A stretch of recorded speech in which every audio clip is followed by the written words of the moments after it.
Welcome to this presentation, which is our third presentation on blue booking. This presentation is going to focus on green booking. So again, the order of activities is you do all of your blue booking, you make it perfect from a blue book perspective, and then you think about green booking. Green booking is just a supplement to blue booking.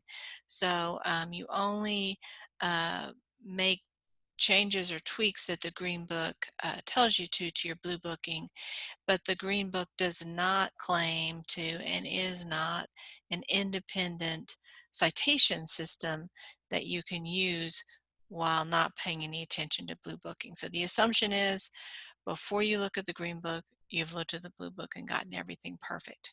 So we're here in Canvas, and I want to show you some things that we have going on here. I'm going, again, you'll want to use this. This is a little cheat sheet that I have that discusses the Green Book a little bit. And then we have two items right here. The one with a period after it is the one that I do expect you to read carefully.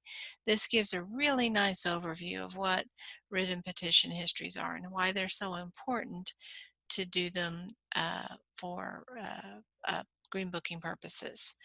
Then I also have a Green Book Quizlet. Um, the order that I have them is intentional. Once you get started and kind of understand how things fit together, you may well want to mix up the order, which is great, but the order kind of helps you flow because there's really kind of two phases to this. One is you need that kind of big picture understanding of why are we doing what we're doing? What does this mean? Why should I care? Why do people who read my document care? That's what I'm going to focus on today. I'm going to tell you the story as to why writ histories and petition histories matter, why they should matter, and why they do matter. We aren't really going to do a lot with writ histories and petition histories. This is kind of like the build up, telling you the story, and then we'll go in and do the nitty gritty in another presentation. So again, here is this article. It's a really neat article. It's very hands-on. Again, I'm not going to go through it, but I do recommend that I assign it and want you to be familiar with this document.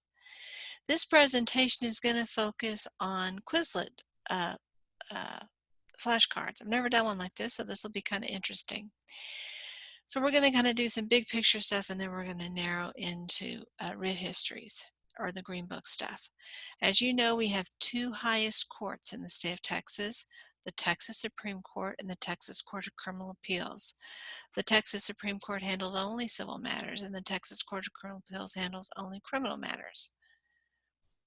They both have discretionary review, which means they don't have to hear any cases. That's not technically true. There is a very small category of cases the Texas Court of Criminal Appeals has to hear. But as a practical matter, the answer is 99% of their docket, or at least 95% of their docket, is discretionary. They get to decide, is this case worthy of our consideration or not?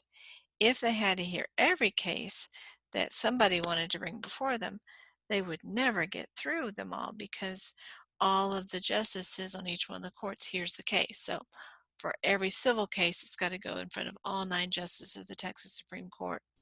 And for every criminal case, it has to go in front of all 9 justices of the Texas Court of Criminal Appeals. And there's just too much stuff. And so the review here is discretionary. You can imagine that it's really important how and why a court decides to hear a case or not hear a case. That's what this whole presentation is about. It's about this discretionary review.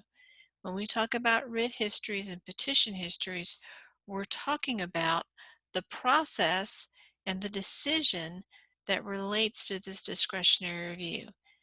In a particular case, how and why did the Texas Supreme Court decide to hear the case or not hear the case?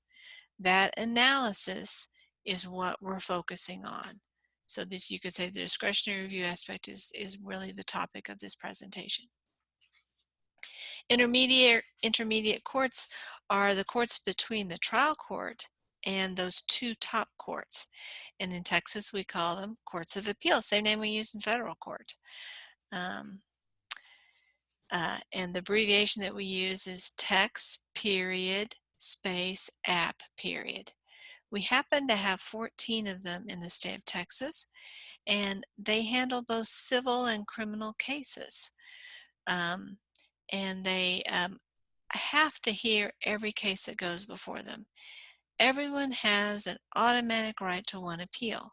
Now, when I say it's an automatic right, you have to pay your filing fees and you have to file the paperwork in the correct form and you have to meet the right deadlines. But if you dot every I and cross every T, then you will be heard by a court of appeal. It's guaranteed. That's a difference between the highest courts and the intermediate court. So at this level, we're not going to have any writ histories when we're going from the trial court to the Court of Appeals, because the answer is always going to be, yes, we'll hear your case. So there wouldn't be any need to have writ or petition histories. It's only when we're looking at going to the highest courts that we care about writ or petition histories, because that's when there's some discretion. We are in the Fifth Court of Appeals. We happen to be in the Fifth Court of Appeals at the federal level and also at the state level, which kind of makes it nice for us. Here is how you would set up the Bluebooking, or actually Greenbooking for this. Text period, app period, and then I just could do N dashes here just because of a limitations of Quizlet, but what you really want is an M dash, changing these two N dashes to an M dash, and then Dallas. Even though it's the Fifth Court of Appeals, when we're Greenbooking / Bluebooking, we don't do Fifth here, we do Dallas here. In Texas, how many districts are the mid-level appellate courts divided into? Just gave you that answer, 14. Some of these questions are duplicative. I have it that way because you may find as you're testing different types of knowledge that sometimes hearing the same question in two different ways can help you master the material. Appellate districts. Again, those are, here's a list of them. You don't need to know the page number. This page number is probably not completely right because it's probably from the 13th edition. You don't need to know any of these except for 3. You need to know Dallas, which is of course the 5th. So you need to know Dallas, you need to know it's number 5. You need to know Houston has 2 districts, the 1st and the 14th. And you know that makes sense because obviously Houston is our most populous city in the state of Texas. So it makes sense that the 1st district would be in our biggest residential area. And the fact that we had the 14th also being Houston also makes sense because Houston has gotten to be so big that it really didn't make sense to have one district. And there was a debate at the time. Should we divide Houston in half, have kind of a West Houston and an East Houston, or a North Houston and a South Houston, and have 2 different districts? That decision or that option was rejected. And what has happened is that the 1st and the 14th district have exactly the same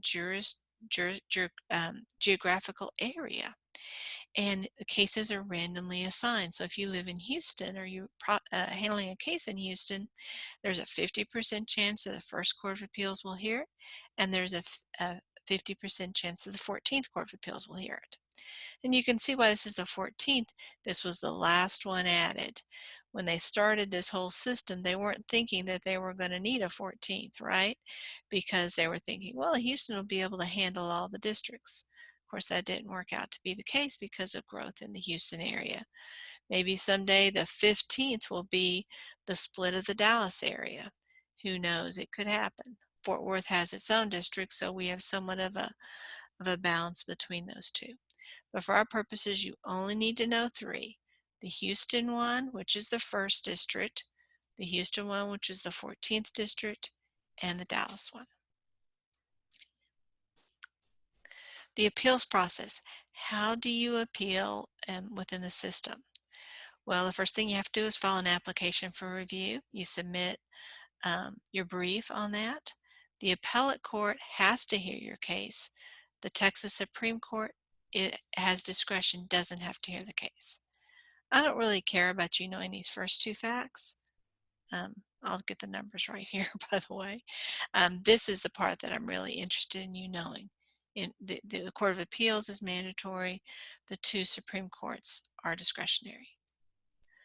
Lower level state courts, these are the trial courts. We've got lots of them in Texas, but the two that I care about you being aware of are the district courts and the county courts. District courts handle basically all of the disputes within that geographic district. They generally have general jurisdiction, although sometimes the legislature will have set them up to handle only particular types of cases, maybe criminal cases or family law cases. So it's possible that they will have a special jurisdiction. County courts are courts that handle relatively small dollar amount disputes, and so we call them limited jurisdiction. So general jurisdiction means handling lots of, basically all the cases in an area. Limited jurisdiction means either the content of that jurisdiction is limited to a particular subject, such as small claims court or tax court or probate court or criminal court, or to a particular dollar amount. Again, I'm not so focused on you knowing about these jurisdictional terms. I'm interested in you knowing that we have district courts and county courts. Now we're to the federal system. So we've talked about the state system, and now we're going to flip and talk about the federal system. And of course, we are in the Fifth Circuit. Texas is. Also in the Fifth Circuit are the states of Louisiana and Mississippi. And this is the way you blue book the Fifth Circuit. Now, all federal court citations, all citations of federal cases are going to be the same. There is no Greenbook approach to that because, after all, the Greenbook is Texas specific.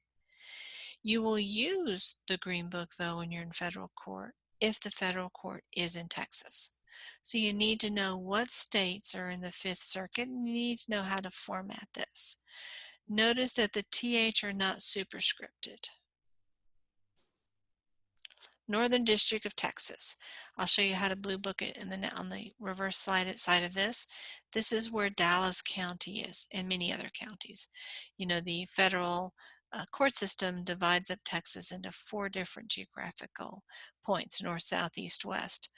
I only care about you knowing about the northern and eastern district. So let me show you.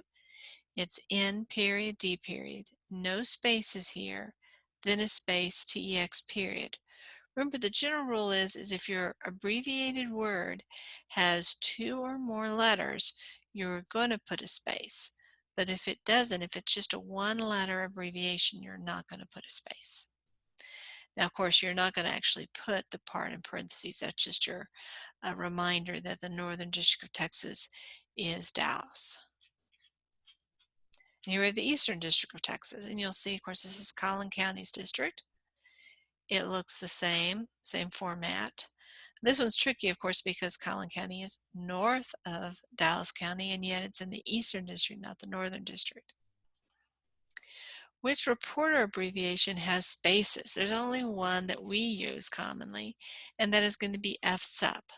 All the other reporters just have a single letter in each word abbreviation, but you can see this stands for Federal Supplement.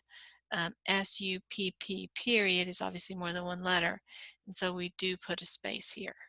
The other abbreviations that we use, the Southwestern Reporter and the Federal Reporter, we do not use spaces in the middle. A reporter case citation format. This gives you an overview of how to format citations. We have the case name, of course, it would be underlined or italicized, a comma. This little underscore is, of course, representing the space we would use. We wouldn't literally do an underscore. We'd have the volume, the space, the name of the reporter, a space, the first page of the opinion, a comma, a space, your pinpoint pages if you have pinpoint pages, a space, the name of the court, a space, the year of the decision, and close parentheses.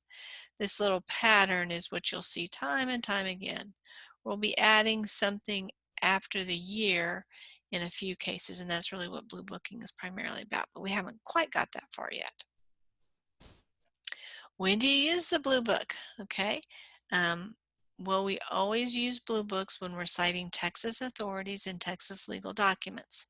And these would be documents that are filed in Texas state court and Texas federal court. If you happen to have a dispute in Oklahoma and you're citing some kind of Texas authority, it's not necessary to use the Green Book. I think many attorneys still do use the Green Book because it's a force of habit, but it's not an expected thing. If you are citing non-Texas authorities and Texas legal documents, the Green Book doesn't tell you anything about that. So, you aren't going to Green Book it just because the Green Book's silent on non-Texas authorities. You'll just use the Blue Book at that point. So let's look at the Texas Supreme Court citation format. And we've seen this before. It is exactly what you would expect from the Blue Book. So when you do the Texas Supreme Court, the Green Book doesn't tell you to do anything different. There should be a comma here. I will add that later on. So we have the name of the case, comma, the volume, the reporter, and you can see this is Southwestern Reporter because the S is one letter and the W is one letter. We don't have any spaces. We have the first page of the opinion. We have the pinpoint site. We have text, which means it's the highest court in the state. And then we have the year of the decision. So other than the missing comma and the fact this is an underline or italicized, this is perfect. How do we abbreviate the Texas Supreme Court? Just TEX period. This is not the abbreviation for the Texas appellate courts because you need more. This is just the first part of it for those. It's not the full part for the Texas Court of Criminal Appeals. When you see TX period just by itself, it tells you it's the Texas Supreme Court. Are Texas Supreme Court cases consistent with the Blue Book rules? And we already said, yeah. Oops, here we go. Yes, the answer is yes. The Green Book doesn't add anything there. Let's look at the citation for the Texas Court of Criminal Appeals. Again, this is the highest criminal court. Okay, again, it's consistent with the Blue Book, and here we have the name of the style of the case. We have a comma here. Again, this would be italicized or underlined. We have the volume, we have the reporter. There are no spaces here because this is just a single S and a single W. We have the first page of the opinion, we have the pinpoint site, and this is how we describe the Texas Court of Criminal Appeals. And then we have the year. So it's text period space, capital CRIM period space APP period. Our Texas Court of Criminal Appeals cases format consistent with Blue Book? Absolutely. So again, we don't have to worry about the Green Book when we are doing the Texas Court of Criminal Appeals. Are the highest courts courts of discretionary review? Yes, they are. And again, this is, we've already said this a few times, but this is the key fact to this whole presentation. If there were mandatory reviews, we wouldn't have writ histories, or we wouldn't care about writ histories, I guess might be the better way of phrasing it. So how do the highest courts decide whether to hear a particular case or not? Let's look and see. These are 6 factors. I don't care about you memorizing these, but this gives you a flavor of the thought process behind how these decisions are made. So look this over, but don't by any means commit it to memory. It's just giving you some point of reference for this. So sometimes, we have 9 justices on each one of the courts. As you can imagine, they aren't always going to agree. Sometimes the courts of appeal have different opinions. Maybe the 4th Court of Appeal said yes to a particular proposition and the 10th Court of Appeal said no. Well, that essentially means that even though we claim to have one legal system in the state of Texas, we really don't on that particular issue, because depending upon the geographical part of Texas you're in, you're going to find there's a different answer. So that's not a very good situation, and usually the highest court's going to step in pretty quickly to resolve that.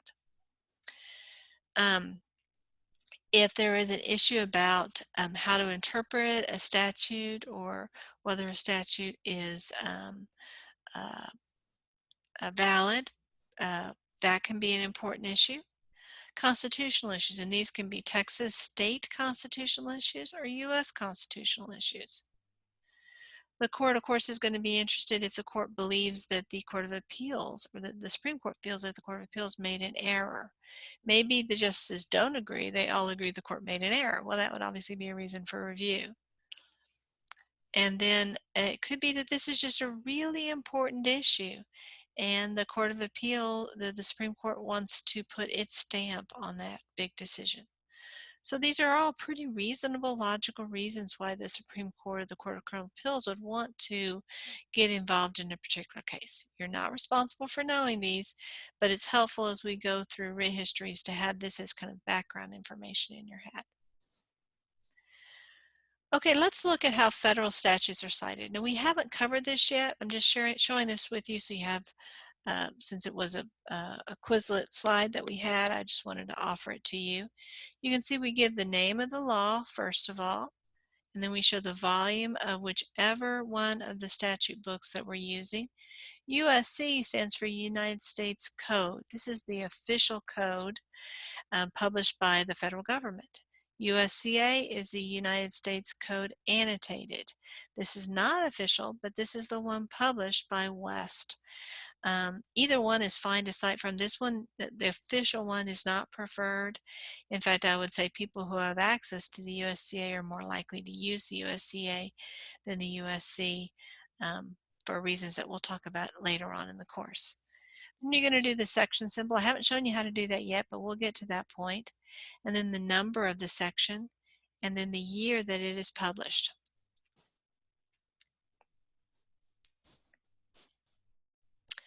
Okay, but this slide right here, we're not going to get to it for a while. This is just kind of an example of coming attractions. So if that was overwhelming and was confusing, not to worry. We will get to statutes and blue booking statutes. We're just not there yet. So what was the name change to the Texas State Appellate Courts that is the result of the 1980 Texas Constitutional Amendment? You probably weren't aware of this. Very possibly you weren't alive at this point. But there was an amendment to the Texas Constitution in 1980 that changed our appellate courts. It used to be that all criminal appeals went directly to the Court of Criminal Appeals. But the Court of Criminal Appeals got so overwhelmed by the amount of appeals it had to handle, it said, hey, we need some help. And so what had previously been civil appellate courts became courts that handled both civil and criminal matters. So it's kind of a weird system. We have trial courts, some of which handle just civil matters, some of which handle just criminal matters, but most of which handle both. And then they go up to the Court of Appeals, and the Court of Appeals handle both civil and criminal matters. Then at that point, we bifurcate, and we go to the Texas Court of Criminal Appeals for criminal matters, Texas Supreme Court for civil matters. It's kind of the reverse of what you would think, because it becomes a more complex system as you get closer to the top. But anyway, so this is how the name changed. So the takeaway here from a Greenbooking perspective is decisions before 1981 are going to, that are at the appellate court level, are going to have this format: text, civ, app. You're not going to worry about, well, okay, we won't talk about that yet. So text, civ, app. But after that date, we're going to go with text, app, because again, the name of the court changed. It didn't make sense to call it a civil appellate court anymore because it also handled criminal matters. In 1981, the intermediate courts had a name change, which is reflected in this citation from Texas Civil App to, of course, Tex App. And of course, we would add our M dash and then our cities such as Dallas or Austin or Fort Worth afterwards. What two additional requirements does the Bluebook add to the, does the Greenbook add to the Bluebook for citing intermediate courts? There are two things. The first is you have to specify which intermediate court it is, and we do that by the city where the court is located. That's the first thing. The second thing, you have to include those writ or petition histories. So the city of the intermediate appellate court and the subsequent history. By this they mean petition or writ history. How do you cite an appellate case in Texas? Let's see what that looks like. So here's an example. I'll clean this up. There's an extra space here we don't need. So you would italicize the style of the case or underline it. Then you'd have your comma, a space, you'd have your volume, you'd have a space, you'd have the reporter, a space. And here we only have the first page of the opinion. If we had a pinpoint site, of course, we'd put it here. We'd have open parentheses in text, app. We'd have that M dash with the city name and then the year, all 4 digits. We'd have a comma, and then we'd put the petition or writ history, depending upon the year, and close the parentheses.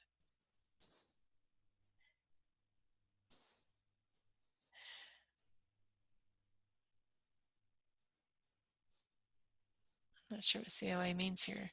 A Greenbook required additional information. Okay, so you need to have a court abbreviation. And of course, this is that constitutional amendment caused us to change it to Tex App. And then before, we'd have Texas Civil App. So Tex App, we have the city, the year, the petition history. And we do not abbreviate city names. So for example, you'd fully write out Fort Worth. You wouldn't abbreviate it the way people commonly do. As we said before, Houston has those 2 courts. So what we do there is we write Houston, and then in brackets, not parentheses, in brackets, you write 1st District or 14th District. And again, you don't do the superscript. So you have to follow the same process we use for doing the federal circuit courts when you are doing Houston. Again, we'll talk more about petitioner writ history as we go forward. So let's look at the difference in citation between the Bluebook and the Greenbook. So this is how we would cite a Texas appellate case in Texas. We'd have, again, the name italicized or underlined. We'd have the volume, the reporter, the first page, the pinpoint site. This is outside Texas. You can see everything is the same until we get to the parentheses. In outside Texas, we would do Tex App, and then we just have the year. So let's say you are litigating a case in Minnesota and you're citing a Texas case. You wouldn't list the writ history, and you wouldn't list the fact that it came out of the Dallas Court of Appeal, or in this case, Austin Court of Appeal. But if you are citing it in Texas, after the Tex App, you're going to do that M dash. You're going to list the city of the decision. This is the 4th Court of Appeals. You're going to list the year of the decision. Of course, that's the same here as here. Put a comma and then do the writ history. Of course, we're looking at a writ history because this is before 1987. So you can see the different format. This is it being Bluebooked. So you first go through, when you get everything Bluebooked, this is how it'll look.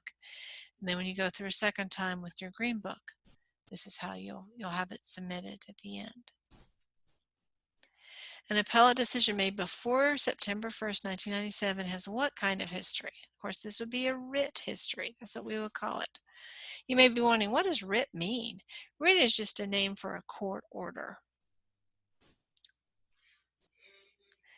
Writ history terminology, what is the cutoff date? September 1, 1997. You do need to know this date. Petition history, when did we start using that term? No surprise here, it's going to be on or after September 1, 1997. After 1997, the name of the document that gets you to the Texas Supreme Court changed from writ to petition. This is how it's abbreviated, but the whole word is petition. What applications did the loser in the appellate court have to file for an appeal to the Texas Supreme Court prior to and after this date? So these are the documents that were filed. These aren't the decisions that the Texas Supreme Court issues, but these are the names of the documents. And you can see it was called an application for a writ of error. That's what we called it before 1997. What we will call that document filed by the loser is the petition for review. So you can see where the term writ history comes from.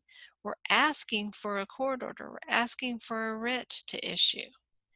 And you can see where petition comes from because we are filing a petition for review.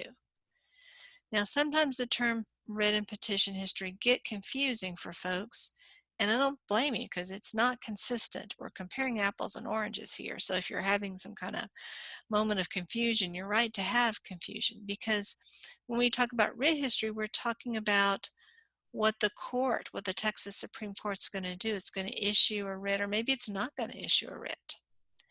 But when we talk about petition, we're talking about what the actual attorneys are filing, not what the Texas Supreme Court does. What the Texas Supreme Court does is not issue a petition.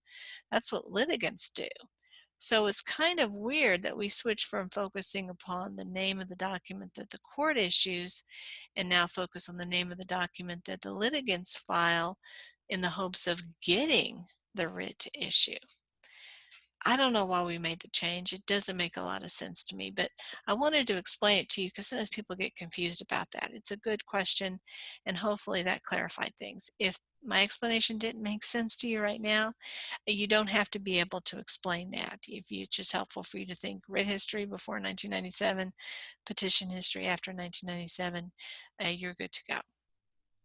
When will a case have a writ or petition history notation? And we've already talked about that. As soon as, well, it'll have a writ history if it's before 1997. I'll have a petition history if it's 1997 or later. But it gets these once the Texas Supreme Court has decided how to handle it.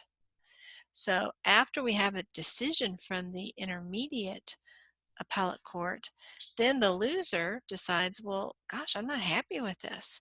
And the loser gets to decide, well, am I going to file an appeal? And then if he does choose to file an appeal, what does the Texas Supreme Court do with that decision? So as soon as there's a decision by the appellate court, we're starting the window where we can have that petition history or that writ history. If we don't have a decision by the appellate court yet, we can't have a writ history or petition history. You can't go directly to the Texas Supreme Court and kind of jump over the appellate court, obviously. What does the history notation tell us? This is what it tells us, mainly what the highest court did with the case. Did they decide to hear it? If they decided not to hear it, why did they decide not to hear it? What's the reason? And we get an explanation. You know, we don't really get that from the U.S. Supreme Court. All we hear is they're going to hear the case or they're not going to hear the case. Well, the Texas Supreme Court gives us significantly more information. We know they're not going to hear the case because X. That's the usual part of the petition or writ history. But sometimes it's what the lawyers do that causes there to be a certain petition or writ history. And we'll talk about that when we get to the specifics. In Texas, what is a writ or petition notation considered? It's considered a precedent if we are in the Texas, if it's a civil case. So it's a statement on the merits of the appeal and may add precedential weight to the value of the appellate decision. So if we have a situation where the court decides to hear the case, then that means that appellate court's precedential value of that lower decision becomes much less.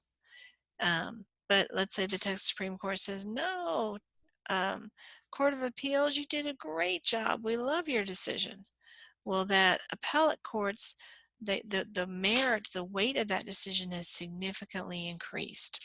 So a writ history or petition history tells the reader how much weight to give that decision. So it's really, really huge. It seems like kind of nonsense when you see it in a decision, but it's a very, very important part of the way that we look at the Bluebooked and Greenbooked decisions. A legal reader is going to read that carefully and consider that as he or she decides how to look at the arguments presented in the document. Do civil petition decisions have precedential value? Absolutely. That's what we were just saying. So this is just a simpler version of this statement. You notice the word civil here is important because for criminal cases, that's not true. Does Texas require the inclusion of writ petition history and appellate decisions? Absolutely. You have to put that writ history anytime you are citing a case to a Texas state or federal court, that you know, you have to include what happened in that appellate court if you are citing an appellate opinion. So there's 4 main categories. One is that review is granted. So the Texas Supreme Court is going to hear this case. That's great news for the loser, not so great news for the winner. As you can imagine, that significantly undermines the weight of that previous opinion, because basically the Texas Supreme Court said, we may not agree ultimately with that appellate court. And so, as you can see, that makes everybody say, oh, well, I don't want to cite that opinion right now. It's too up in the air. Then sometimes they will deny, the Texas Supreme Court will deny the petition and say, we're not going to hear the case. Well, as you can see, that would significantly increase the weight that people would put on that appellate decision, that intermediate appellate decision. Sometimes it's dismissed, and it can be dismissed for lots of reasons. So the reason that it's dismissed can affect the precedential value in lots of ways. And of course, it can be refused. And we'll talk in a well, I'll actually cover this one in a couple of minutes, just so we can cover that briefly. Okay, so now we're going to consider some fundamentals of these writ and petition histories. Okay, as I said before, you always have to include them on all of the citations for intermediate courts of appeal. If you don't have your writ history, you can't cite it. It's not okay to cite it. As we said before, for civil cases, those writ and petition histories have precedential value. It changes the weight that that case has based upon its writ history. Criminal notations don't affect the precedential value. So as a result, we're not going to talk a lot about the criminal notation, to be honest with you. Okay, I'm going to go ahead to look at just 2. There's a lot of histories here. I'm not going to go through them all today. We'll go through them more in our next presentation. But let's look at petition dismissed. The petition was dismissed because the attorney failed to follow appellate rules. So it was a technicality. So that doesn't mean that there's an underlying, the court isn't making a judgment about the underlying merits or lack of merits of the decision. Let's look at a writ or petition refused. If you see this, and it's in abbreviated form, so don't worry too much about the way I wrote it here. It means that the court is basically the Supreme Court is giving its rubber stamp to that lower court opinion. So this is huge. It's just as if the Texas Supreme Court wrote that opinion itself. Hugely, hugely important. So writ refused, when you see that, or petition refused, when you see that in a writ history, that's gold. That's really, really awesome stuff. All of the other writ histories are less, mean that the case has less weight than this single one. So this is the gold standard. When an appellate court judge gets a writ refused, he or she is rightly proud of what they've done, because basically their opinion now is just as if it were a Texas Supreme Court opinion.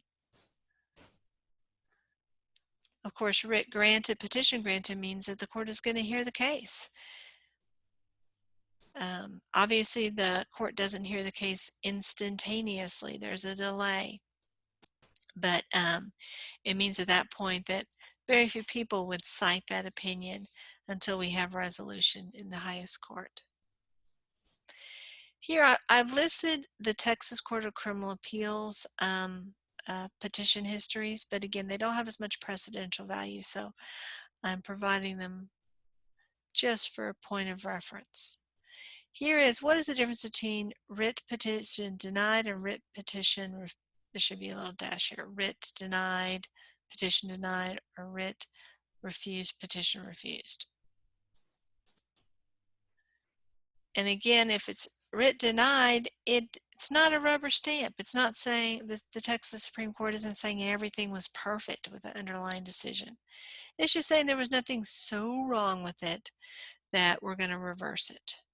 Writ refused means A+ to that judge at the appellate court level. That's exactly what we would have done if we had written the decision.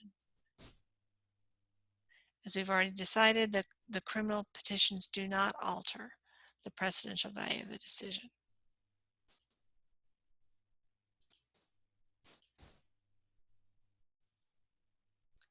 A couple more I'm going to cover just to finish this up, and that is, sometimes you may want to cite a case before it has been published in a Southwestern Reporter. And how do you go about doing that? Well, there is a very complete process for doing that. You're going to use an electronic format. Very likely you'll use Lexis or Westlaw for that. It's perfectly appropriate to do.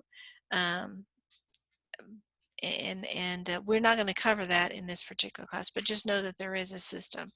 So I'm not expecting you to be able to do it, but I am expecting you to know that there is a process for doing it, and you would need to follow it in that circumstance.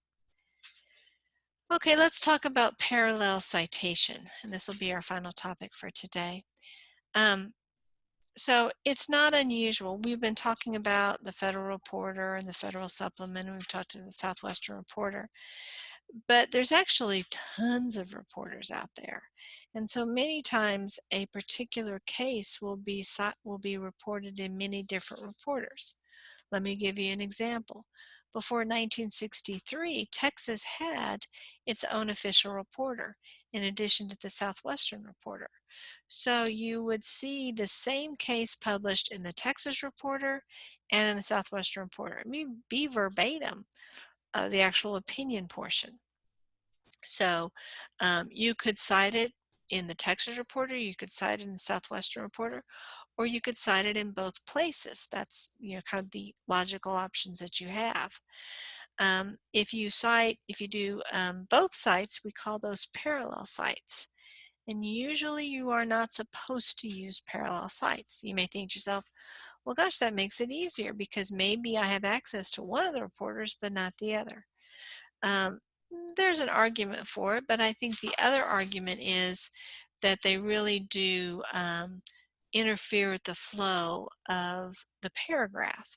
And while some people drop their citations to footnotes, if you keep them in the body of your paragraph, you really want your citation to be as short as possible. And so adding the parallel cite is usually not as good an idea. And so it's discouraged. But sometimes local rules require it because it may be that that particular judge doesn't have access to a particular type of reporter. So the answer is yes, you should avoid that when you can. So we're done with this kind of conceptual look at Greenbooking. When we get together next, we'll go through lots of examples of Bluebooking and Greenbooking so you can kind of get familiar with that approach. Before the next lecture, be sure to read this article called How to Locate a Writ or Petition. And again, you can find that article right here, How to Find and Cite Written Petition Histories, the one with the dot at the end of it. And if you want to play around with this Quizlet, you can find it right here as well. Thank you so much for your attention, and I hope that you have a wonderful day.